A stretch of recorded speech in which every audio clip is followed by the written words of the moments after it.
Hey there, and welcome to Rockwall, Texas Living, the web's biggest blog on the smallest county in Texas. I'm your host, Evan Matteson, and today we're finishing up our fourth and final part of how to choose a lender. And Harold Smith is back with us again to discuss the fact that interest rates can change daily, sometimes even hourly. That's right. That's right. Really, the last topic we want to hit on is you are thinking about a lender and thinking about how you're going to work with that lender. A common thing that I'll sometimes see clients think is they'll say, I want to get a rate quote from you, a good faith estimate, and then we're going to go get some others over the next couple of days. What I then always need to tell that client is, that's fine. Do all the checking you want to do. Right. Realize, however, that if you call me in 4 or 5 days, and say, okay, Harold, we're ready to go, there's a chance I may have to tell you, I may get to say, great, we can lock that in. Or I might have to say, well, unfortunately, the market has moved, and we can't get that exact same rate. Right. Or maybe that same rate is there, but maybe it's now a cost of 1.25 points, where it was just 1 point before. Right. So it might cost a little more. Why is that? It's because mortgage rates are based on mortgage-backed securities or mortgage bonds. Mortgage bonds are traded just like stocks are, and if you were to, say, want to buy a share of IBM stock, well, the price you might pay today might be different tomorrow. It could be less, could be more. Same thing with mortgage bonds. And mortgage bonds, they are the driver of what rates are.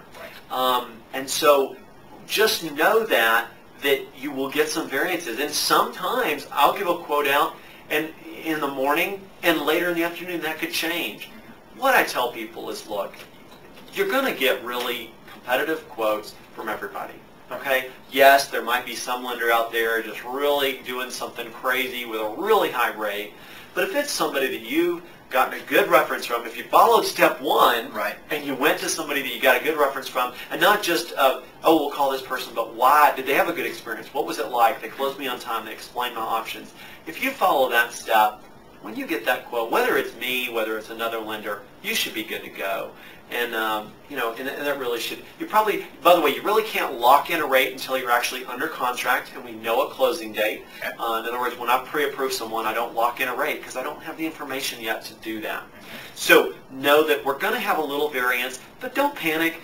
Rates very rarely make really big moves. Right. It's going to be small moves. It's going to be small, little moves. That's right. So very similar to the little tickers and whatnot that we see for like the Dow and that kind of thing. It's the same concept. That's exactly right. In fact, several times throughout the day, I have an advisory service that I subscribe to. I actually pay them more money than I would like, but I do, and they send me a text message of what's going on, and I can look at it live on my computer screen as well. What's going on? They watch specifically that area, and I'll occasionally get alert to lock or alert to float. Oh. Things are getting better. They're getting worse.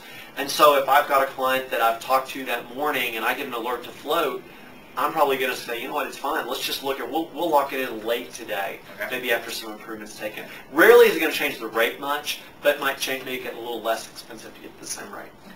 Cool. Well, we hope you have learned something about choosing a lender, and we hope that it makes your next experience buying a home and getting it financed extremely smooth and that it goes better. Harold's information is on all of these videos that we've done. I highly, highly recommend him.